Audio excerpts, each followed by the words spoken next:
Aš tai lyg tai įsivaizdavau, kad čia kas tai finansuoja, kokie milijonieriai gal ar kas.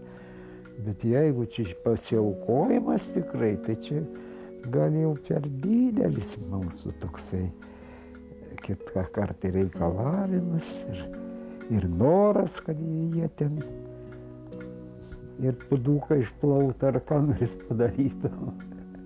Nu, bet mes sutarėm, su Reginute sutarėm.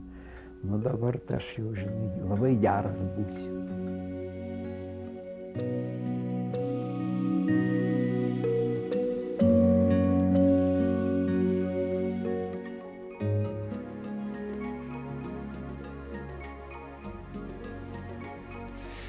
Maltos ordino pagalbos tarnyba Lietuvoje įkurta 1991 metais ir vykdo savo veiklą vadovaudamasi daugiau nei 900 metų turinčių Maltos ordino devizu – tikėjimo išsaugojimas ir pagalba vargstantiems. Šiuo metu organizacija vienyje apie 500 savanorių daugiau kaip 20 Lietuvos miestų ir vietovių. Regioninių biurų veiklą koordinuoja generalinis sekretoriatas Vilniuje. Čia taip pat įsikūręs mokymo centras, jaunųjų maltiečių ir vaikų dienos centrai. Pati organizacijos pradžia yra susijusi su keliomis asmenybėmis Vokietijos Maltos ordino pagalbos tarnyboje. Tai šioje organizacijoje aktyviai veikiantys baronas Johanesas Heremanas, kuris 1991 metais ir įkūrė Maltos ordino pagalbos tarnybą Lietuvoje, baronas Peteris von Fürstenbergas, Johanesas Prasas, baronas Hansas von Falkenhausenas ir kiti. Jie apsilankė Lietuvoje pačioje atgimimo pradžioje ir buvo sužavėti tiek mūsų kraštu, tiek žmonėmis. 1993 metais buvo užmegzti Maltos ordino ir Lietuvos Respublikos diplomatiniai santykiai. Maltos ordino ambasadoriumi Lietuvoje tapo baronas daktaras Peteris von Fürstenbergas. Indeed, quite a long time ago that I came first to Lithuania, and I think it was a very important period for Lithuania too. Jau praėjo gana daug metų, kai aš pirmą kartą atvykau į Lietuvą. Tuo metu Lietuvai tai buvo ypač svarbus laikotarpis. Jūs turbūt prisimenate, 80-mečio pabaigoje Vokietija ypač rėmė Rusiją. Mat tuo metu ten žmonės tikrai badavo. Todėl buvo vykdomos įvairios humanitarinės akcijos šios šalies žmonėms padėti. Ir mes, Maltos ordino nariai, susidomėjome. O kasgi darosi Baltijos šalyse, pavyzdžiui, Lietuvoje. Tuomet aš gavau pirmą užduotį – atvykti į Lietuvą ir ištirti, kokios čia problemos ir ar lietuviai irgi badauja.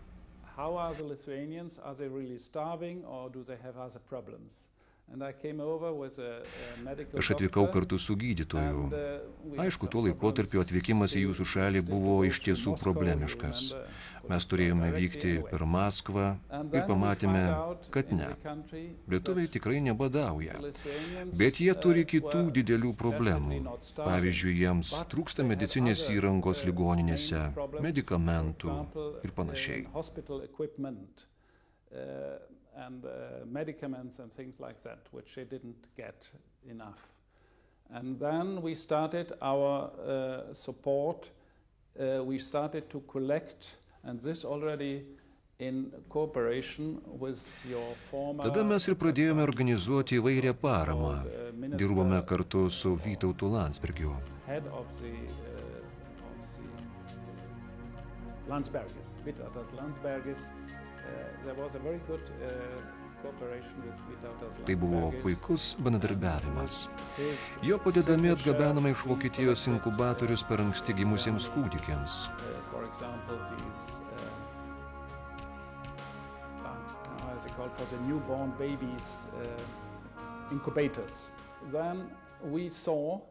That we should send transports, convoys with material assistance. Šiek tiek vėliau pamatėme, kad Lietuvoje labai trūksta specialaus maisto vaikams bei įvairios įrangos ligoninėms. Ir šiai jau antrai mano misijai Lietuvoje vykdyti buvau paskirtas vėl aš. O paskui buvo trečioji mano misija padedant katalikų bažnyčiai įkurti ir pradėti veiklą pagalbos tarnybose Lietuvoje.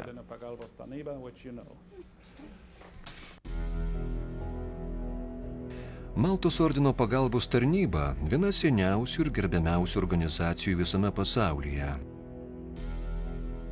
Įvykdo socialinę veiklą daugelyje pasaulio šalių. Suverenusis Maltos riterių ordinas kilo iš nedidelės krikščionių vienuolių bendruomenės 11 amžiuje prie Jeruzalės Šventojo Jono ligoninės ir bažnyčios. Vėliau, kai iš Europos atvykstantys riteriai užkariavo Palestiną, Šventojo Jono vienuolių bendruomenė persiorganizavo į riterių ordiną. Žlugus krikščionių valstybei Palestinoje, Šventojo Jono ordinas persikėlė į Rodo salą. Turkų nugalėtas vėliau persikėlė į Maltą. Iš čia ir kilo dabartinis ordino vardas. Rodo saloje, o vėliau Maltoje broliai tvarkėsi kaip savarankiška valstybė. 1798 metais ordino brolius iš Maltos išvarė Napoleonas. Po Vienos kongreso Maltą valdę anglai neleido broliams grįžti į salą. 1834 metais jiems buvo leista įsikurti Romoje. Nors ir neturėdamas savo teritorijos, Maltos ordinas išsaugojo suverenitetą. 1834 metais įsikūręs Romoje, ordinas iki šiol eksteritorialiai valdo Maltos rūmus Via Condotti 68 ir Villa Aventine. Nuo 1805 metų ordinas buvo valdomas leitenantų, kol 1879 metais popiežius Leonas XIII atkūrė didžiojo magistro postą ir jį prilygino kardinolo rangui.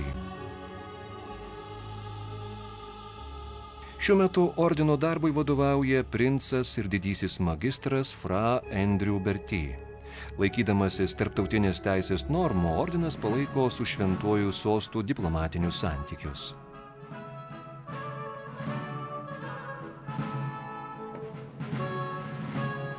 Tūkstantis 1999 metais Maltos ordino didysis magistras princas Fra Andrew Bertie lankėsi Lietuvoje. Šiam aukštam svečiui pagerbti buvo išrikiuota garbės sargybos kuopa. Prezidentas Valdas Adamkus pasveikino svečią su gimtadieniu ir padėkojo jam už paramą mūsų valstybei. So the structure of the order nowadays is nearly the same as Maltos ordino struktūra šiomis dienomis išliko tokia pati, gyvuojanti jau šimtmečius. Ordiną valdo didysis magistras, kuris renkamas visam gyvenimui. Jis turi savo vyriausybę, kurią sudaro, kaip jūs pavadintumėte, ministrai. Tačiau jie atsakingi už pagalbą ligoninėms, taip pat už pagalbos tarnybas įvairiose vietose. Todėl ordine jie vadinami didžiaisiais hospitalieriais arba didžiaisiais kancleriais. Jie taip pat atsakingi už visus ordino tarptautinius ryšius bei ordino ambasadas. Šiuo metu ordinas turi ryšių su 94 pasaulio valstybėmis ir daugelį šių šalių jie turi ambasadas. Tuo pačiu tikslu, kurį atspindi Maltos ordino devizas tikėjimo išsaugojimas ir pagalba vargstantiems, Lietuvoje maltiečiai dirba jau 15 metų ir beveik visą šį laikotarpį jų kilnią veiklą koordinavo Maltos ordino ambasadorius Lietuvoje baronas daktaras Peteris von Fürstenbergas. In Lithuania we concentrated on one hand in building up this national auxiliary service. Viena vertus, Lietuvoje Maltos ordinas koncentravosi kurdamas pagalbos tarnybas, kurios augo ir kuriuose šiuo metu darbuojasi šimtai savanorių. Jūs be abejo tai jau pastebėjote ir apie tai kalbėjote.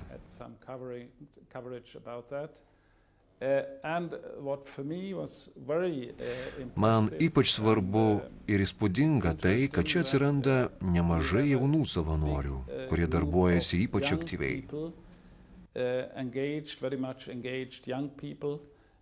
Which are doing a lot of in this field of charity, humanitarian aid. And the other point is that Kitas momentas. Aš ypač žaviuosi jūsų moterimis Lietuvoje, kurios yra aktyvios mūsų organizacijoje. And in general, in Lithuania, what I experienced, another very happy experience was the hospitality of the Lithuanian population, of the Lithuanian people. We are calling us Hospitaller Order, but this hospitality... Buvau maloniai nustebintas, kai patyriau nepaprastą lietuvių svetingumą. Mus vadina svetinguoju ordinu. O lietuvių svetingumas yra tiesiog nepakartojamas. Ir baigiant, norėčiau pasakyti, kad mes, ordino nariai Lietuvoje, nuveikėme netaip mažai. Sukūrėme stabilius ryšius tarp daugelio Vokietijoje ir Lietuvoje miestuose ir miesteliuose esančių pagalbos tarnybų.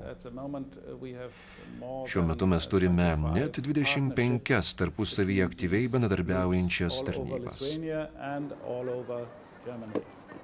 Su Maltos ordinu pirmą kartą susidūriau studijuodama Vokietijoje. Priėjo prie manęs vienas studentas iš Vokietijos ir paklausė, sako, ar tu ką nors girdėjai apie Maltą? Ten tokia faina veikla vyksta. Mes Kaišiadoryse buvom ir mes vykdėm stovyklą vasaros, dalyvavom kartu, lankėm senelius. Aš taip stoviu, žiūriu akis išplėtus ir sakau, aš tikrai nieko negirdėjau.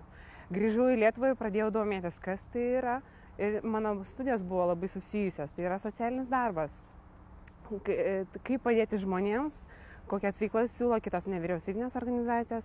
Ir besibaigiant studijoms, kaip tik man toks atsitiktinumas įvyko, kad dėstytoja klausė, kas nori dirbti Maltos ordino pagalbos tarnyboje.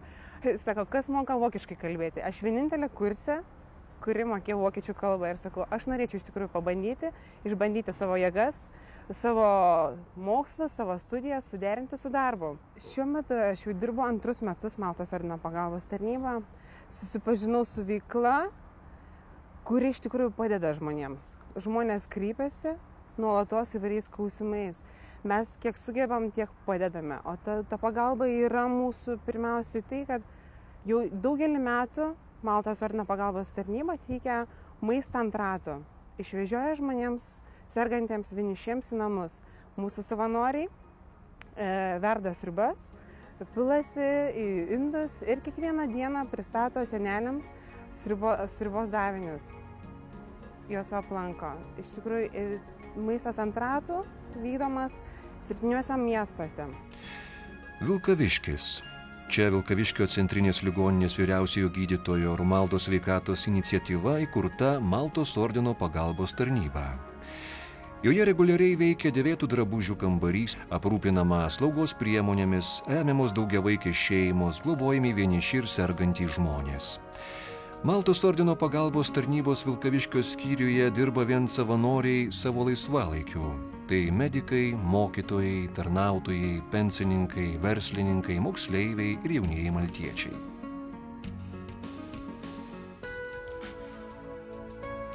Programa Maistas ant ratų Vilkaviškio vyskupijoje vykdoma nuo 1991 metų. 6 metus maistą į namus išvežiodavo savanoris Erikas Maksvytis. Šį darbą jam pasiūlė maltiečiai, kadangi jį pažinojo kaip darbštų, linksmą ir paslaugų žmogų. Vokietijos partnerių dovanota mašina jis išvežiodavo maistą vienišiems ir neįgaliems žmonėms. Erikas šį darbą dirbo aukodama savo pietų pertrauką pagrindinėme darbe. Prie maitinimo kalendoriaus derino savo atostogas bei laisvalaikį. Žmonės dažnai jį pastebėdavo su mokesčių knygelėmis ar pirkinių krepšiais, kuriuos Erikas neždavo jo lankomiems žmonėms. Jis nuveždavo senelius į ligoninę, paimdavo iš slaugos namų po gydymo.